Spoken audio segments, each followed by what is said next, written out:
So ang utang po ng Kongreso, meaning Senado at Kongreso sa taong bayan sa pamamagitan ng PhilHealth ay yung balanse ng 2026 na kulang ng 16B at yung nawala sa GAA na 60B, tapos yung PAGCOR at PSO na ayaw pa rin nilang ibigay. Therefore, the question that is begging to be asked is why did the 19th Congress allow that? Yeah, Pinayagan yung alisin sa BICAM eh. that is correct. Are you interpolating me, Mr. Senate President? No, I I'm did asking, not. Yes. I'm asking the, It's a good question. the House. Yes. Because So- that is the question that's going Yes. to be Let me put it on asked record by para the people sigurado. watching us on Facebook right now. Salamat. Eh, bakit daw pinayagan ng 19th Congress? Hindi po ako Na ginalaw sa pumayag, BICAM. hindi po, ako po hindi po ako pumirma ng budget BICAM. Yes. At No. hindi po ako parte ng BICAM Same tayo ni Senator Pia. We didn't Tayo. sign the BICAM. because we were not in favor. One thing is of clear. that. Thank You you. started, Senator Legarda, by saying what is clear. One thing is clear. Malabo talaga. Yun ang clear. Pag tinatanong natin ang DOH para luminaw, lalong lumalabo. Di ba? Ah, okay. Not only in PhilHealth. They have 34 billion for HPEP. They said, mas priority nila yung grassroots, yung primary healthcare. Nung tinanong ko, magkano budget sa 34 for primary? 4 billion. Magkano sa secondary, tertiary? 30 billion. So malabo, di ba? Kasi sabi mo, priority yung Pero hindi primary. naman nilalagay ang Oo, pondo. Same thing sa PhilHealth. The first point I want to make is simple. If I wasn't going to be a stickler for rules, if I was going to be totally liberal, not ideological here, simple lang ang tanong eh. PhilHealth, magkano kailangan mo? At ang sabi ni Dr. Tony Dance at may grupo silang ever since nagbabantay nito, I think they work closely with Senator Pia. You need 147B this 2026, no? So actually that's the shortcut nung tanong ko kay Senator Win kay Chairman. How much of the 147 billion na kailangan ng PhilHealth? Remember, PhilHealth promised that by February tapos na yung kanilang bagong survey. So hopefully yung no or zero billing matupad. Let me just point out, Mr. Chairman, because not everyone was here noon, no? PhilHealth and the Secretary Herbosa was pointing out Thailand and US. Ito ang kaibahan ng Thailand, US at Pilipinas. Sa Thailand, magbabayad ka ng 100 baht o operahan ka na. Gagamutin ka na. Tapos ang billing is between the government and the hospital. Ganun din sa US, kahit turista ka. Tatanungin ka, meron ka bang travel insurance? Pero kahit hindi ka sumagot, gagamutin ka. Then hahanapin ka, ibibill ka. Sa Pilipinas, only if it's life-threatening can the hospital not admit you. But if it is not life-threatening in their analysis, hindi matutuloy yung yung procedure mo. So that's why it's important that ma-finalize ng PhilHealth yung packages at saka yung kung ano man ang sistemang gagamitin nila kung magkano.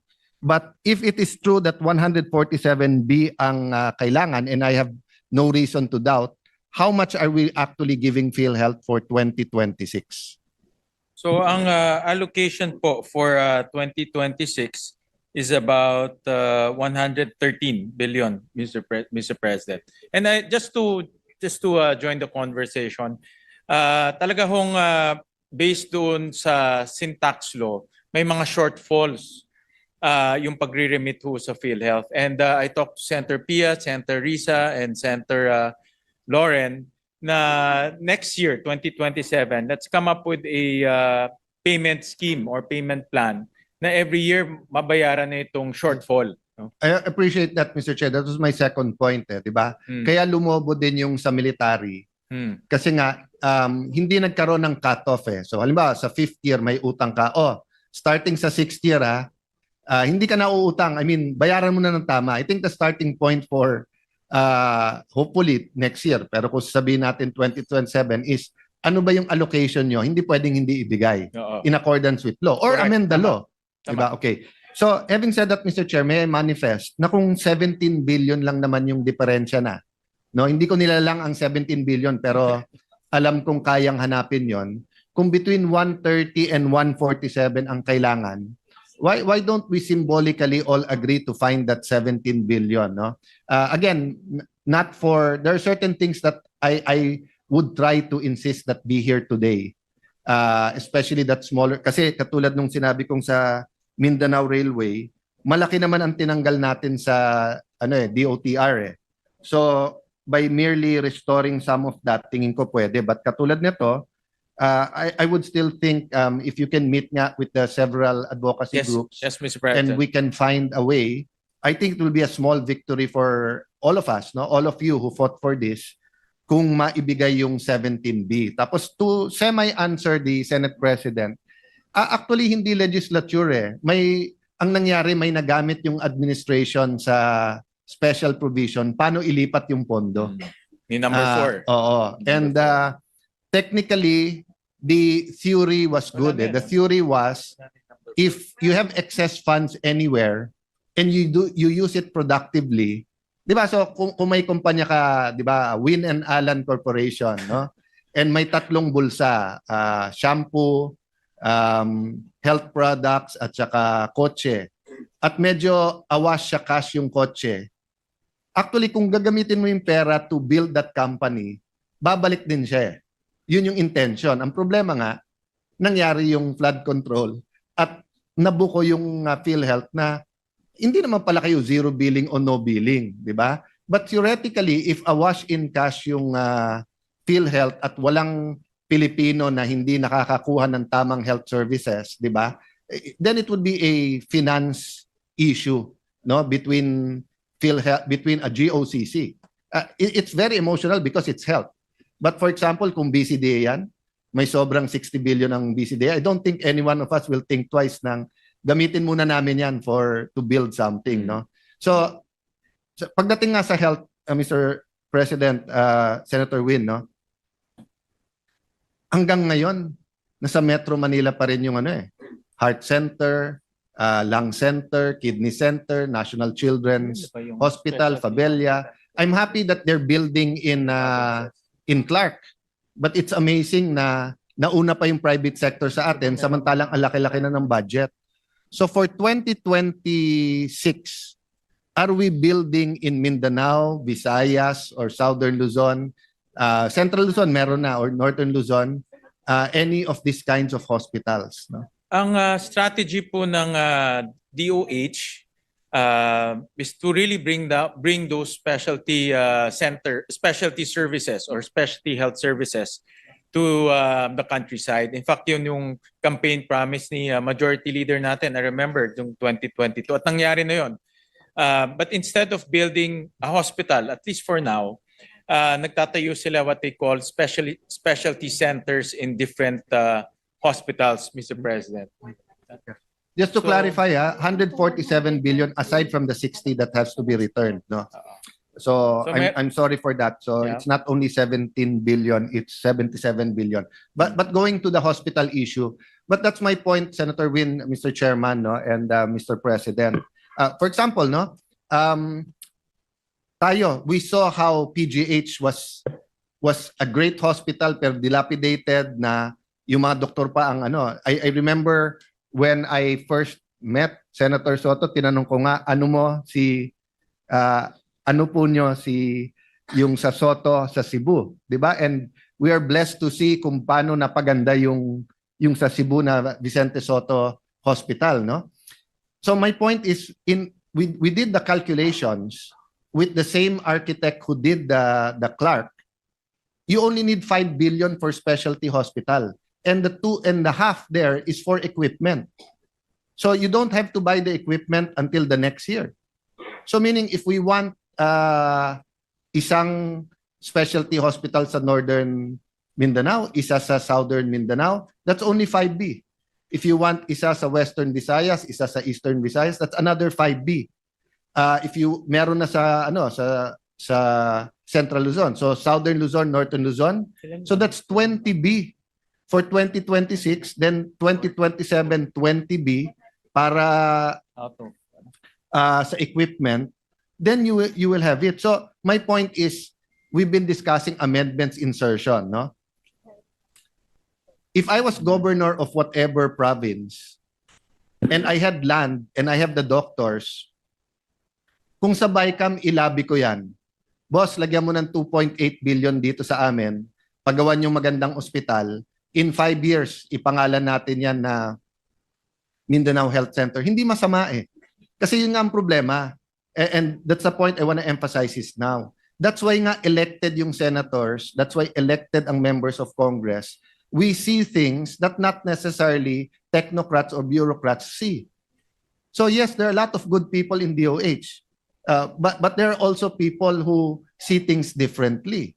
Di ba? Nag-argue pa sila sa akin na you need a law before you build. Yung binibuild nila ngayon sa Clark, we can pass a law later on to make that Central Luzon Heart Center, Central Luzon Lung Center. But if we don't start building, when will we build all of this? Diba? If meron tayong mga scholarships sa doktor, but if we don't show them that we will have these specialized hospitals, they will move to Singapore, to Malaysia. Hindi na nga ang nakakahiya o nakakasama ng loob. Hindi na sa Europe, sa US at Japan lumilipat yung ating ibang health professionals Nandun na sa mga kapitbahay natin na Southeast Asians na dati pumupunta pa sa Pilipinas para magpagamot Di ba? So, but in the meantime, yung iba pong mga very successful doctors from abroad are coming home and investing their own money. So, Mr. Chairman, at the right time, no? I mean, if we can't do it today and now, well, then push kahit na symbolically, isa o dalawa. I mean, what's 5 billion for 2 hospitals of that? If you ask me, the 34 billion HPEP should be for the almost 15,000 barangays na walang health center. Then may special fund tayo for the hospitals. Bantayan natin yung paggagawa nito. Pero mahirap sirain o korapin yan kasi there's only a few architects and few contractors in the Philippines na kaya yung ganong kagandang ospital. Kaya mababantayan ng husto yan. Hindi yan katulad ng flood control or ng dredging na hindi mo mababantayan in the whole country, Mr. President. Just to give His Honor some updates, meron pong 349 na designated specialty centers. 190 ay functional na ngayon. At tuloy-tuloy po sila nag-operationalize nitong specialty centers, Mr. President. Mr. President, if I may, Mr. President. Thank you, Mr. President. Mr. President, just to intervene with the indulgence of our minority leader, and let me put also into the records of this chamber my full support to what the minority leader has been espousing. I think I have heard about this proposal since the time I have known him in Congress, in the House of Representatives, that we should put lung center, heart center in at least, you started, minority leader, just one in Visayas, one in Mindanao. And I remember that more than 20 years ago. Because during that time, you're only talking about a measly amount of money. Now, even if you talk about 5 billion, that's nothing, Mr. President. If you can have lung center, heart center in Visayas, in Mindanao, or perhaps in every 3 regions, Mr. President. But may I ask the distinguished chairperson of the Committee on Finance? I was looking at the summary of the committee report that we are discussing right now versus the committee report that we discussed during the plenary debates of the 2026 General Appropriations Act, Mr. President. Mr. President, I noticed, because we were talking about Lung Center of the Philippines, NKTI, Heart Center, and the Philippine Children's Medical Center. If you look at the committee report that we are now discussing for fiscal year 2026, ito pong mga ospital na ito ay nabawasan pa from our original discussion and debates during the interpellations by 200 million each. 200 million po yung binawas sa Lung Center, 200 million sa NKTI, 200 million sa Children's Medical Center, and 200 million na binawas sa Heart Center. Is this accurate and ano ho yung pinagkuhanan, bakit binawasan, Mr. President?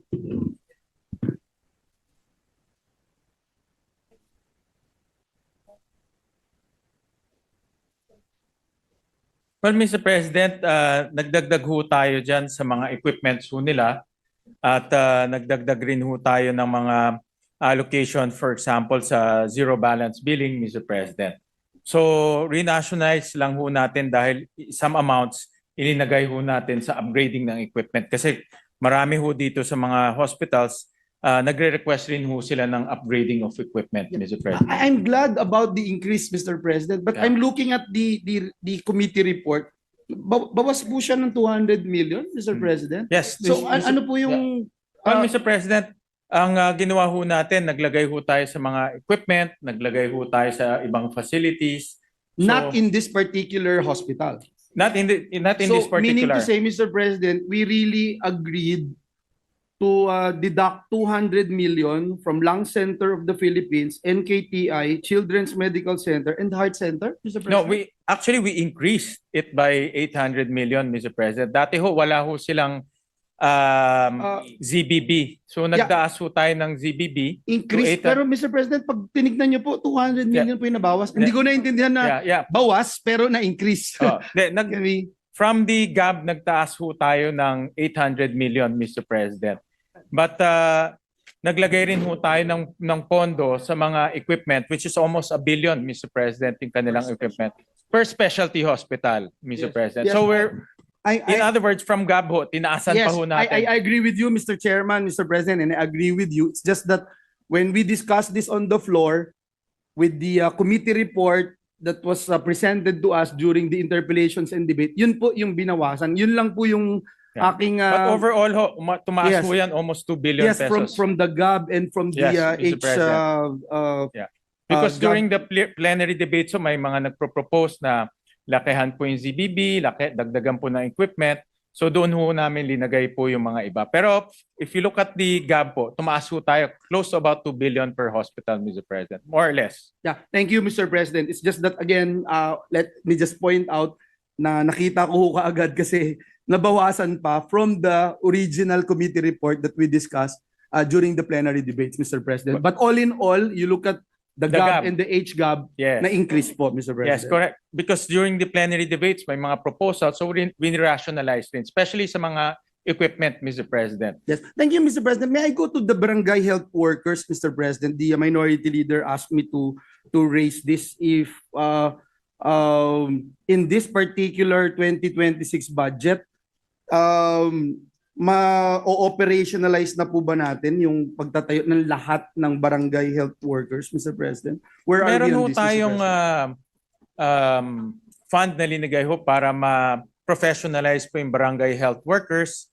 So naglagay ho tayo ng pondo ho doon. And that's in line doon po sa upskilling and reskilling po ng barangay health workers. And which will natin. cover, Mr. President, how much percentage of all the barangays? I'm sure, are we going to cover all, Mr. President? Because I remember during the discussion, we were looking at a certain percentage that we wanted to target, Mr. President. Ay, yan na yung si Alan.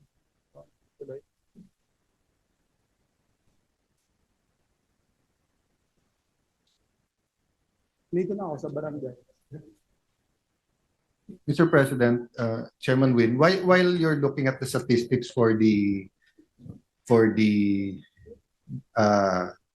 primary or barangay health centers, may I propose in the same manner na titignan nyo for 2027 yung magkano utang sa PhilHealth tapos ayusin na. When we have a target, whether it's classrooms, whether it's barangay health centers, why don't we look at it at, let's say, at a 5-year period? Yeah, tama. Diba? And then I agree. mag-target Mr. tayo paano tatapusin kasi kung hindi moving target parati. Yeah, Mr. President. I agree.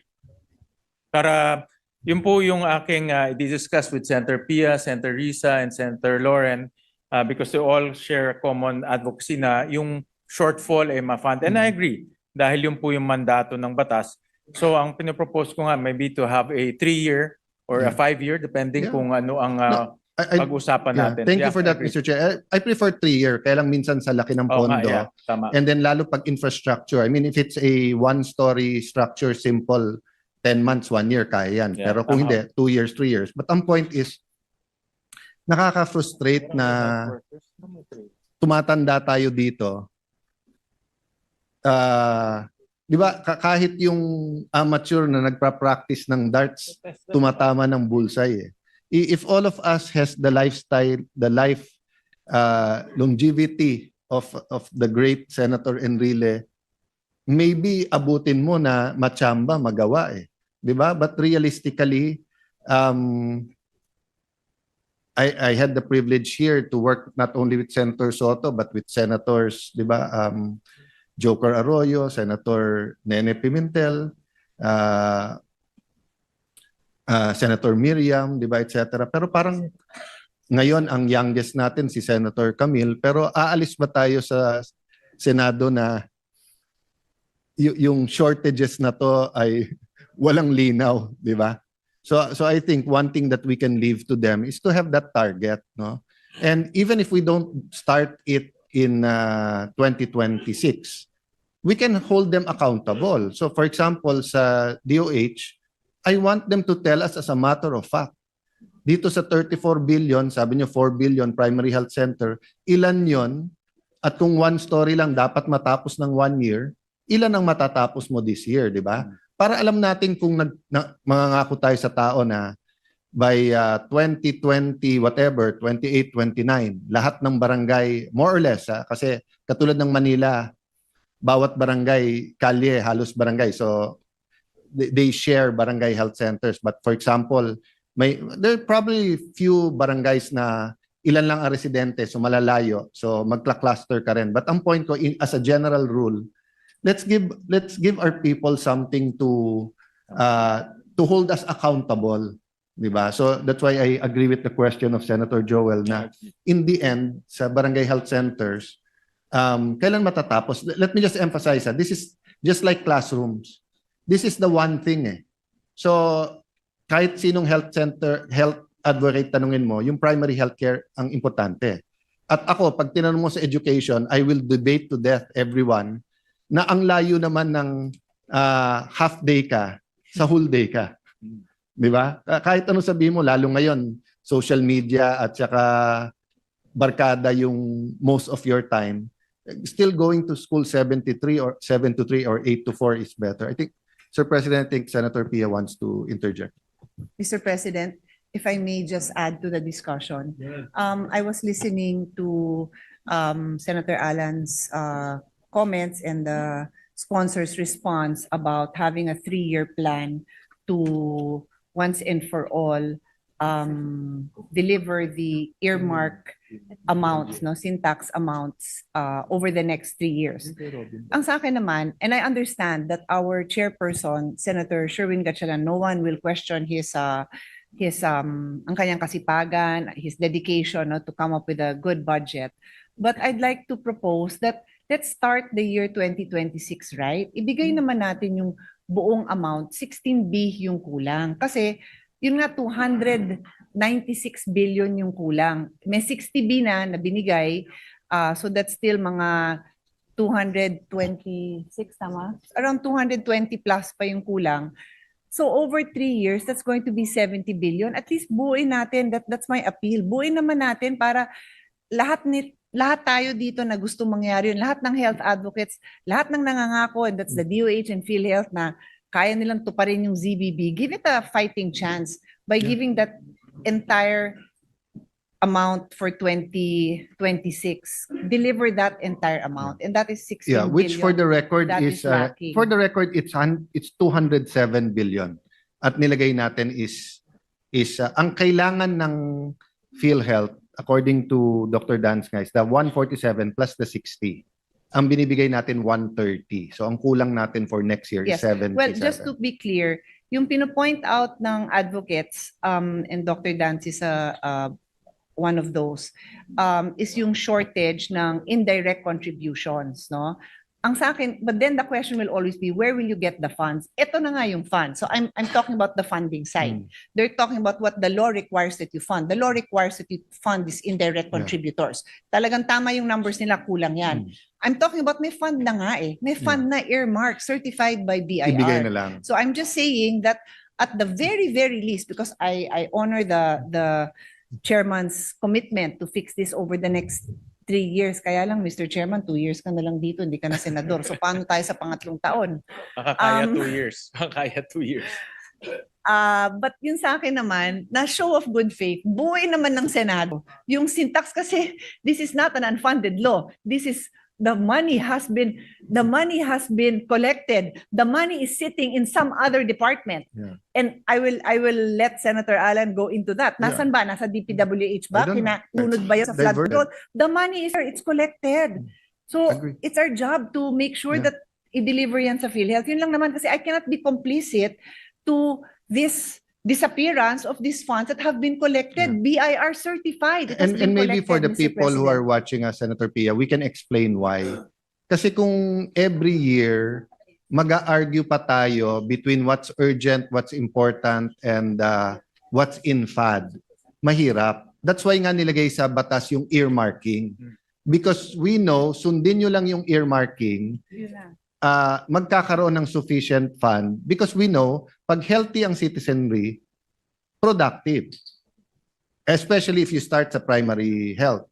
Pero kung hindi healthy ang citizenry, kahit anong gawa mo ng airport, tourism, kahit, di ba, that's why nga EDCOM goes into stunting eh. Dahil nga, hindi lang naman yung tinuturo mo. Kamusta ang physical, emotional, mental na kalagayan ng bata pagpasok sa school. So, well taken yung interjection, but yun nga, yung sa akin naman ang point of view ko simple lang, no? How much ang kailangan talaga ng PhilHealth to be able to deliver the no billing kasi ang dami ng stress ng Pinoy eh.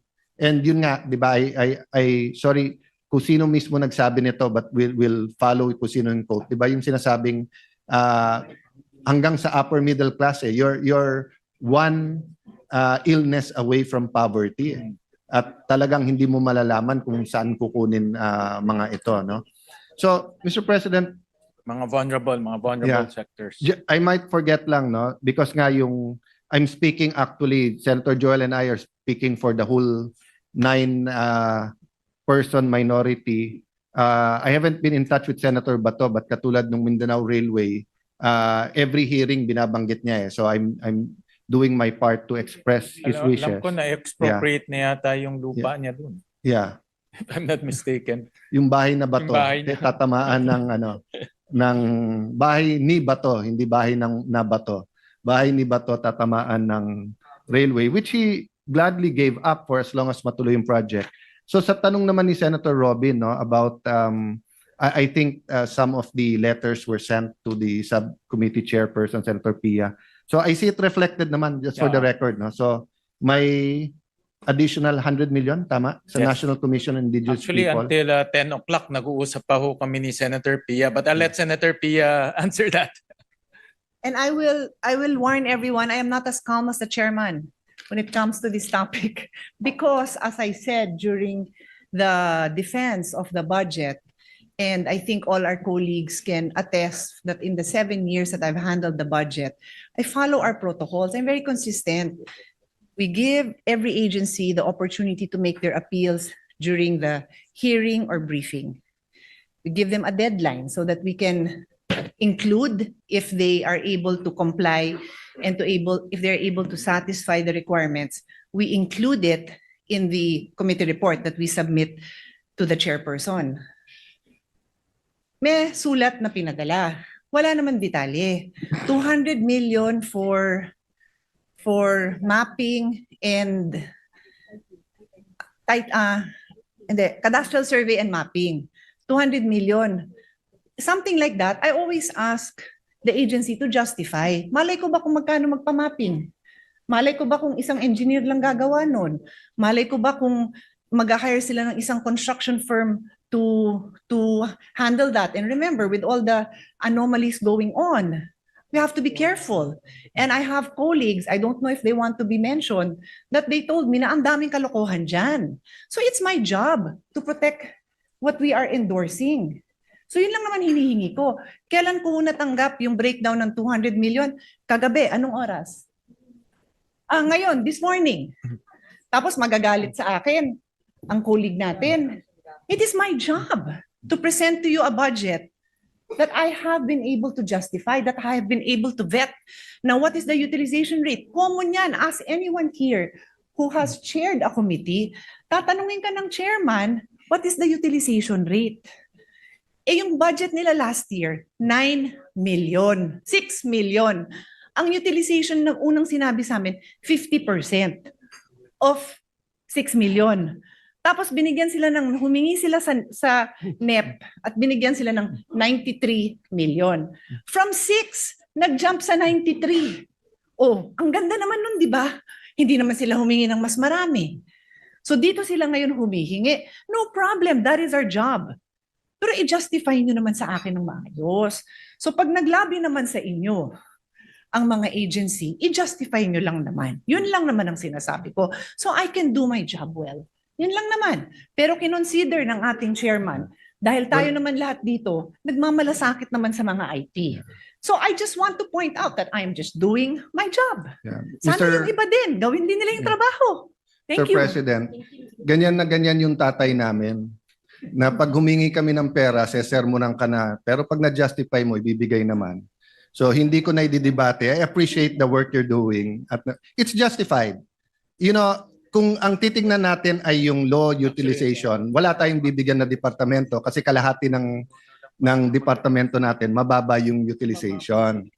Now, yung kadastre, yes, madaming anomalya, pero mas malaking anomalya yung nagkakamkam ng lupa at yung napapatituluhan nila sa pangalan nila nasa IP. So again, no, I appreciate both sides. I appreciate the side of Senator Robin. I appreciate the side of Senator Pia. Aminado naman si Senator Robin na Pero Mr. President, sorry, Yeah. ulitin ko lang ha, may 93 million na nga, hindi naman wala. So sana maintindihan din na may 93 million. Yes. So ngayon dahil sa paglabi, dinagdagan na. So sige na, Yes. okay na. Pero okay. may 93 million, hindi zero ang binigay. Nabigyan sila ng 93 million He from never 6 said zero. million. He said sa request niyang 200, zero yung dagdag. Yun yung sinabi niya. Pero wag palabasin na walang pera yung agency kasi may 93 million nga sila, Mr. President. Liwanagin ko lang Yes. yan. Para lahat ng mga post dyan, Clear. malaman naman na may 93 million Yes. naman ang agency. Ngayon nadagdagan, dahil kapatid kita at pinagbibigyan ko po kayo. Thank Yun you lang very po, much. Mr. President. Okay. Thank you very much. So Mr. President, ngayon naintindihan mo ba't siya nasa majority, ako nasa minority. Joke yun, Mr. President ha. Alam ng lahat, hindi ko yan pinagbibigyan dahil kapatid ko, kabaliktaran pa nga ang mangyayari. Pinagbibigyan ko dahil mahal po natin ang mga indigenous people. Pero tayo po, babantayan natin ang agency na gamitin nila ng tama yung pera. Yun lang naman Yes. po. Kasi kung si Alan lang ang humihingi, I will always listen. Pero kailangan pa rin ma-justify. Thank you po. Yes. Okay, correct. Next topic. Okay. And nang pigain, tapos na. Yes, Mr. President. LGSF, Mr. President, in-increase ng Senate. You stated, and I think Senator Ping has good amendments, Yeah. if I'm not mistaken, yung saan gagamitin, di ba, yung calamity. But why are we increasing for the record?